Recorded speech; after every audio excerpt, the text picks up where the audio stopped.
교회가 어떻게 성장해 가고 있으며 로마 교회가 현재는 어떤 형태로 나타났는지 캐톨릭의 탄생 과정을 이 로마 교회를 통해서 말씀을 드리겠습니다. 로마 교회를 지금 이 시간에 말씀드리는 것은 로마서를 하기 전에 로마 교회가 발전된 형태를 들으시면 마음에 도움이 될 뿐만 아니라 우리가 천주교인들을 만나고 할 때 천주교는 큰 집이고 기독교는 작은 집이다 이런 표현을 쓰는데 그 표현이 얼마나 잘못된 표현이고 우리가 많은 사람을 전도함에 있어서 우리가 캐톨릭 사람들하고 이야기를 할 때 올바로 잡아주고 지금 제가 말씀드리는 것은 제 생각을 말씀드리는 것이 아니라 존 칼빈의 기독교 강요라는 책에서 캐톨릭의 탄생 과정을 어떻게 거기에 쓰여져 있는지를 제가 아주 이해하기 쉽게 스토리식으로 그냥 짧게 말씀을 드리겠습니다. 왜냐면 이거를 복잡하게 이야기하면 기억을 잘 못하시더라고요. 그래서 간단하게 말씀을 드리겠습니다. 이 모든 길은 로마로 통한다고 들었다시피 로마는 굉장히 큰 도시로 성장했으면 세계의 중심이 됐어요. 대한민국을 보시면 서울, 수도권만큼 큰 도시가 됐고 나머지 중소 도시가 됐겠죠.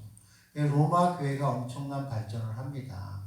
그 당시 신앙생활이라는 것은 히브리어 구약 성경만이 존재했었고 그 다음에 종교 지도자들만이 그 성경책을 가지고 있었고 볼 수 있었고 해석할 수 있었고 성경 말씀을 할 수 있었고 개인들은 집을 팔아도 그 책을 사기 힘들 만큼 책이 비싸고 힘든 시기였어요. 그래서 성경 말씀을 알 수도 없었어요. 종교 지도자들을 통해서 말씀하시고 이야기하는 것만 그냥 듣고 알 수 있는 그런 상황이었던 거죠. 그래서 교회의 힘이 어느 정도 셌냐면 그 교회 성도들의 재산을 몰수하고 심지어는 죽이기까지 하고 화형시킬 수 있을 만큼 교회의 세력이 커지고 힘이 세졌어요.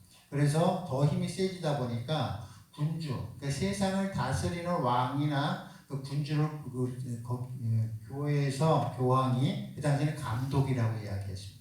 그 감독이 뽑고 다스리게 할 만큼 세상을 다스리기까지 그 세력이 커졌어요. 그러다 보니까 로마 교회가 세상의 중심이 되고 세상을 다스릴 만큼 그렇게 해서 교황이 되어버린 거예요.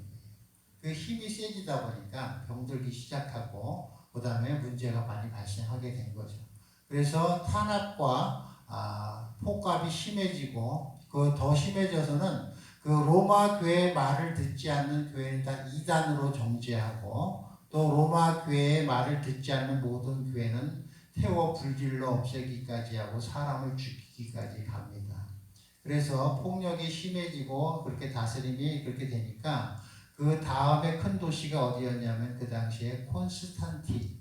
그 당시에 큰 도시, 그 정도 큰 도시가 아니라 점점 성장을 해가면서 그 교회가 올바로 치리를 하게 됨으로써 지금으로 말하는 대형교회 한 5개 이상이 합류하게 됩니다.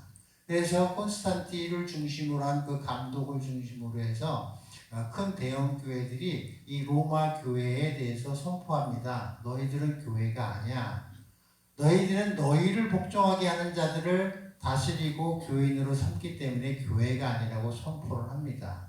그래서 콘스탄티 교회를 감독을 중심으로 해서 로마 교회의 반기를 들고 교회가 변모해 가기 시작합니다. 그래서 그 당시에도 로마 교회가 모든 교회를 다 회원 이렇게 관할하지 못했기 때문에 워낙 광활하니까 관할하지 못했던 그런 작은 교회들과 그런 교회들이 이제는 로마 교회를 등지고 이제는 복음 중심, 예수 중심의 교회로 성장해 가고 발전해 갑니다. 그러니까 로마 중심의 복종하고 순종했던 그 교회들만이 교황, 그러니까 캐톨릭이 되는 거죠. 캐톨릭이 되는 거고 그 외 교회, 그러니까 콘스탄티를 중심으로 교회가 아니라 그 외 교회, 나머지 로마 교회에 순종하지 아니하고 복음과 예수 중심으로 가는 교회들이 지금의 개신교가 되는 거죠. 그렇게 해서 교회가 변해가는 겁니다. 캐톨릭이 어느 정도 로마가 변질되기 시작한 게 어떻게 변질되기 시작하냐면 로마 교회가 세상의 중심이 되고 워낙 파워가 좋으니까 작은 교회들이 로마 교회의 인정을 받으려고 하는 거예요. 그래서 모두 인정서 이런 거를 막 받고 싶어 하고 하다 보니까 이 로마 교회가 이렇게 변질돼 갔던 거예요. 그래서 많은 교회들이 변질돼 가는 것을 콘스탄티 감독을 중심으로 대형교회 한 5개가 합쳐서 거부하기 시작하면서 교회를 인정하지 아니하고 캐톨릭이 로마 교회를 중심으로 발전하게 된 거고, 그 다음에 나머지 그 외의 교회들이 지금 기독교가 되는 겁니다. 그러니까 예수님이 오시기 전에는 유대교가 있었죠. 하나님을 믿는 유대교가 있었고, 예수님이 오심으로 인해서 복음이 생기고, 그 복음을 중심으로 그 12 제자와 사도 바울이 그 복음을 중심으로 교회들이 세워져 나갔습니다. 그때 로마가 그렇게 발전했고, 그것이 지금 교황, 캐톨릭이라는 뜻은 일반적인 이런 뜻이에요. 그러니까 캐톨릭 처치하면 그냥 교회라는 뜻이야, 원래. 근데 그 캐톨릭이라는 단어를 지금 천주교에서 쓰고 있고 캐톨릭 교황청에서 쓰고 있기 때문에 우리가 그 단어를 쓰지 않고 그냥 교회를 처치 이렇게 얘기하는 거예요. 그래서 우리 지금 현재 교회의 모습이 그렇게 되어 있기 때문에 천주교가 큰 집이고 우리가 작은 집이다, 그렇지 않아요. 그 다음에 캐톨릭이 자기들의 모습을, 자기들의 교회를 정당화하기 위해서 무슨 짓을 하냐면, 짓이라고 변하면 되구나. 어떻게 변해가기 시작하냐면, 자기들이 교황 1대 교황이 그레고리 1세라는 사람이 교황이 원래 1대 교황이에요. 근데 자기들의 정당성을 확보하기 위해서 베드로를 자기들의 1대 교황으로 올리는 거야. 근데 죽은 베드로가 그 하나님께 신앙 고백을 하잖아요. 그죠? 나를 누구라 하느냐? 그리스도 하나님의 아들이시냐고 고백을 하니까 그 반석 위에 너희가 음부의 권세를 준다는 그 말씀을 그 베드로를 1대 교황으로 세워서 그걸 자기들이 받은 말씀으로 해서 그래서 그 자기들의 정통성을 인정받으려고 하고, 그래서 지금의 현재 문제점은 기독교 강요에서 어떻게 지적하고 있느냐면, 캐톨릭의 문제점은 뭐냐면 그 하나님의 말씀, 성경 말씀보다 교회의 권위가 위에 있어요.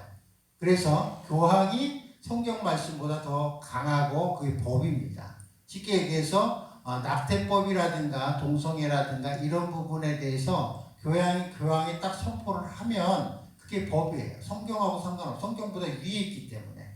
그래서 낙태법이 합법이다, 교황이 선포를 딱 하면 그때부터 캐톨릭은 그것이 합법화되는 거고, 그것이 불법이다 하면 불법이 되는 거예요. 그래서 성경 말씀보다 교황의 말이 우선시되고, 그래서 자기들의 정당성을 확보하기 위해서 교황을 뽑을 때는 만장일치제로 뽑고 있어요. 만장일치제로 뽑고 있고, 그 다음에 기독교 강요에서 또 지적하고 있는 것이 무엇이냐면, 성경의 권위를 교황이 가지고 있는 것도 잘못되어 있지만 죄의 고백을 사도들한테 한단 말이에요. 캐톨릭은 내 죄를 고백을 누구한테 하냐면 사도들한테 해요. 신부들한테 해서 고해성사를 한단 말이에요. 우리가 우리의 죄를 고할 것은 오직 성령님과 예수 그리스도 삼위일체 하나님이고, 하나님과 나의 관계 속에서 죄의 문제를 고백하고 해결함으로써 하나님과 나와 화목한 관계가 되는 게 샬롬이에요. 우리 아침에 샬롬이라고 인사하죠. 샬롬이라고 인사하는 것은 뭐냐면 너와 나의 관계가 평안하다가 아니라 하나님과 나의 관계가 평안하다 고백하며 그 평안함을 서로 나누며 우리 평안을 누리는 게 샬롬이에요. 그래서 우리가 하나님과의 관계 속에서 샬롬을 구하는 것이 아니라 신부한테 내 죄를 고백하는 게 캐톨릭이에요. 그래서 예수님의 위치에 신부가 쓴 거죠. 그래서 그것이 잘못됐다고 존 칼빈의 기독교 강요에서는 이렇게 기록하고 있습니다. 지금 또한 캐톨릭의 많은 재력과 모든 것을 가지고 지금 세계 정치에 관여하고 있을 뿐만 아니라 지금도 많은 병폐를 낳고 저희들이 묻대나 신앙적으로. 그래서 성모 마리아를 성마리아로 하면서 예수 그리스도를 마리아의 아들로 표현하고 있단 말이에요. 그러니까 마리아의 아들로 표현한다는 것과 성모 마리아라고 말을 쓰는 것과 우리가 그냥 예수 그리스도는 하나님의 아들로 표현하는 건 차이가 있어요. 우리가 무의식적으로 의식적으로 우리가 말을 어떻게 하고 표현하느냐에 따라 차이가 많이 나는데, 거기서는 마리아의 아들로 표현하고 있고 우리는 하나님의 아들로 표현하고 있어요. 그래서 작은 차이 같지만 상당히 차이가 많이 나는 거예요. 그래서 우리가 이런 얘기를 해도 우리는 그것이 큰 차이가 난다고 느끼고 알고 있지만 우리 그 사람들은 그렇게 알고 있기 때문에 그런 얘기를 해도 그게 무슨 큰 차이냐 이렇게 이야기하고 있어요. 그래서 성모 마리아를 모시고 베드로를 모시고 그 12제자를 모시고 많은 성인들을 그 동상을 세우고 형상을 세워서 섬기고 있어요. 그래서 무슨 죄는 누구한테 고백하고 이런 것도 있고 많은 것이 있어요. 그래서 그런 것을 우리가 이제 잘못 이해하면 우리가 하는 것도 이거 뭐 캐톨릭에서 따온 거 아니야? 꼭 그렇지는 않아요. 종교라는 것은 형식도 필요해요. 왜냐하면 하나님께서도 이 땅에 우리 예수 그리스도를 표방하기 위해서 이해하고 알게 하기 위해서 우리한테 성막을 주셨단 말이에요. 성막을 통해서 우리 예수 그리스도를 이해하고 하는 것은 다 형식과 절차가 있고 형식과 절차의 내용과 뜻을 살펴보면 그 안에 예수 그리스도가 있고 그 안에 구원이 있고 그 안에 복음이 있고 그 안에 생명이 있고 모든 것이 들어있는 것이에요. 형식을 다 무시할 수는 없지만 우리가 어떤 마음으로 어떤 예수 그리스도를 우리가 만났고 어떤 신앙생활을 통해 어떤 신앙생활을 하느냐는 많은 형식에도 차이가 있는 거예요. 그래서 우리가 그 형식을 다 거부할 수는 없지만 그들이 그 형식을 따라하면서 자기들의 모든 걸 정당화하기 위해서 더 형식화하고 더 잘 따라하고 있어요. 어떻게 보면 우리보다 더 거룩하고 더 성숙하게 예배를 드리고 또 언어를 사용하고 또 엄숙한 분위기 속에서 하고 있어요. 그거는 잘못됐다고 보지 말고 우리가 어떻게 보면 그런 부분을 본받아야 되는데 우리가 거기서 그렇게 하고 있으니까 거기에 대한 반대급부로 더 자유롭게 하는 건데 무엇이 잘못됐다기보다는 그것을 잘못된 눈으로 잘못됐다고 보지 말라는 뜻으로 제가 말씀을 드리는 거예요. 그래서 캐톨릭의 탄생 과정이 이렇게 됐기 때문에 우리가 캐톨릭 신자들을 만나도 혹시 얘기하게 된다면 그를 굳이 다 쏟아낼 필요는 없어요. 단지 그 사람이 이해할 수 있을 만큼 과정이 이렇다 이 정도는 소리를 얘기하는 게 이해하기 쉽잖아요. 그죠? 우리가 공부하듯이 뭐 그레고리 1세 뭐 3세 뭐가 어떻고 이렇게 뭐 몇 년도 이러면 기억을 못 하는데 스토리로 간단하게 이야기하니까 그래도 기억을 하시더라고요. 그래서 이것을 기억하고 계시다가 혹시라도 우리 기독교하고 캐톨릭의 문제가 어디에 얘기되는 데가 있으면 지금 이제 시대적으로도 지금 환란이 오고 전염병이 돌고 많은 이제 알곡과 가라지가 갈리면서 많은 갈등 속에서 우리가 많은 사람을 전도하기 위해서는 이런 내용을 알고 있으면 도움이 많이 될 거고 또 제가 이제 하나님을 만나기 전에 불교 쪽에 있었기 때문에 그쪽 말씀을 좀 드릴게요. 왜냐하면 알고 있으면 전도가 편하기 때문에 이 시간을 통해서 로마 교회를 통해서 많은 그 병폐가 나서 캐톨릭이 탄생했고 또 제 삶의 경험을 통해서 조금 알고 있는 것을 이 시간을 통해서 알려드리겠습니다. 다음 시간에는 로마서에 대한 개요로부터 다시 시작을 하겠습니다. 오늘은 조금 시간을 제가 남겨서 말씀드리는 거예요. 불교는 어떻게 되어 있냐면 완전히 내 중심이에요. 삶의 모든 것이 내 중심이고 내가 잘 돼야 되고 나로 인해서 그러니까 내가 있어야 모든 것이 있고 나로 인해 존재하고 내가 존재해야 모든 걸 존재하는 거예요. 그러니까 내가 모든 것이고 내가 중심이고 내가 다예요. 우리는 뭐냐? 하나님이 중심이고 모든 것은 하나님으로부터 나왔으며 하나님이 역사하시며 하나님이 인도하시며 내 마음속에 있는 사랑, 생각, 뜻 모든 것 또한 하나님이 주셨고 하나님으로부터 나왔고 하나님이 인도하시고 역사하셔야 내 생각과 뜻과 모든 것도 그 섭리 속에 있는 거예요. 근데 불교는 뭐냐면 모든 것이 내 눈에 보이고 내가 의식하고 내가 알고 나로부터 시작되는 모든 것이. 그래서 우리가 말하는 우상은 뭐냐면 내가 나를 위해서 만든 게 우상이듯이 그 종교가 우상의 종교라고 우리는 이야기하고 있는 거예요.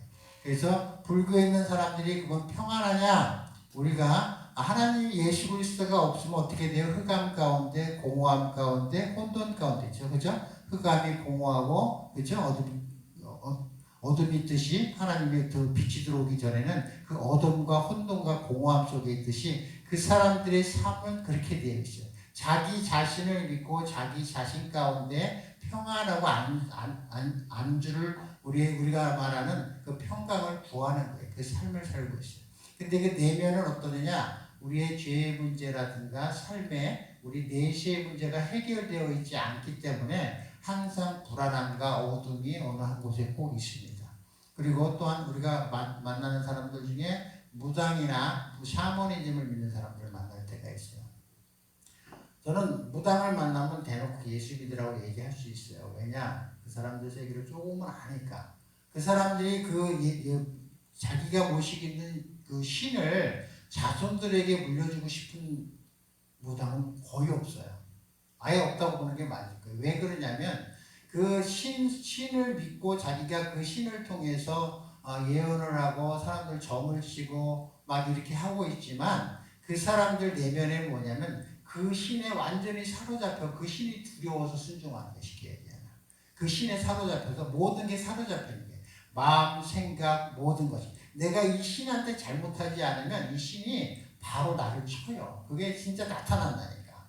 병으로 나타나고 누가 죽고 막 내가 막 몸이 사지가 떨리고 막 머리가 아프고 뭐 머리가 뽀개질 대로 아프고 뭐 내장이 다 뒤집히고 이런 일이 그 사람이 실제 생겨요. 그 사람들 자기 그 신이 그렇게 한다니까. 그 세계가 실제 있는 거고 우리 목사님 USB에도 그거를 믿지 않으면 하나님을 믿지 않는다 이렇게 말씀드리시죠. 왜냐하면 그런 세계가 있다는 걸 알아야 영적 세계를 이해할 수 있는 거거든요. 그 사람들이 그런 두려움에서 거기에 자기 신에 순종하면서 그 삶을 살기 때문에 자기 자손들한테 물려주고 싶지도 않고 또한 그것을 벗어나고 싶어 하지만 두려워서도 못 벗어나고 또 현실적으로도 벗어날 수가 없어요. 꼭 돈 문제가 아니라도 벗어날 수가 없어요. 그 사람들 완전히 사로잡혀서. 그런데 이 목사 정도면 나를 예수 믿게 해주겠어 일단 확신이 있으면 벗어날 수 있어요. 네, 이 사람이 자기 신을 버리면 어떤 문제가 발생하는데 그게 두려워서 못한다고. 근데 이 목사는 보니까 이제 성령이 있어. 세. 내 신보다 세다고. 그러면 이 사람이 내 신을 이길 수 있고 나를 구원해 줄 수 있다는 확신이 있으면 돈이 돼요. 이 사람. 전도가 된다고. 근데 어설픈 목사 만나갖고 내 신에 반항하고 안 좋은 일 했다. 그러면 그 신이 나를 해코지를 할 텐데 그걸 감당할 자신이 없으니까 못하는 거예요.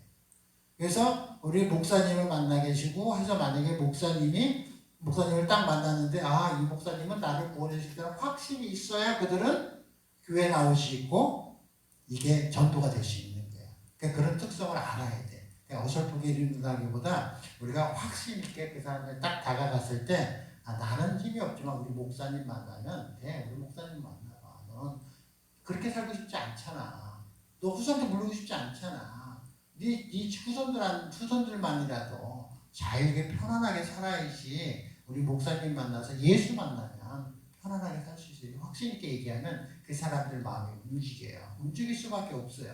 자기의 삶이 그렇게 붙들려갖고 옴짝달싹 못하고 그 귀신에 잡혀서 산다는 건 본인들이 알아요. 안다는 우리보다 더 잘 알아요. 그게 어떤 건지를. 그렇기 때문에 그렇게 전담은 쉬워요. 오히려. 그래서 이 시간을 통해서 말씀을 드리는 거고 우리가 우리 삶은 동안 우리가 예수 그리스도를 만난 기쁨으로 살아야 많은 사람을 전도할 수 있고 함께 할 수 있어요. 이 시간을 통해서 제가 짧게나마 그렇게 말씀을 드렸지만 우리가 다른 종교를 바라보는 시선을 부정적으로 보기보다는 이 종교가 어떤 종교인지 어떤 삶을 이 사람들이 살고 있고 이 사람들이 약점이 아니라 이 사람이 어떤 어둠 속에 있고 공허함 가운데 있고 흑암 가운데 있는지를 우리가 그거를 알고 그 사람들을 그 가운데서 건져내려고 우리가 그 사랑의 마음으로 다가간다면 그 사람들이 거부하지 않아요. 그러니까 그 사람들을 이해하는 마음과 그 사람들의 감정과 그 사람들의 지금 처해 있는 상황을 같이 나누면서 함께 예수 그리스도를 믿자고 하면 사랑으로 해야 되는 거거든요. 사랑으로 하면 그 사람들이 다가올 수 있는 거예요.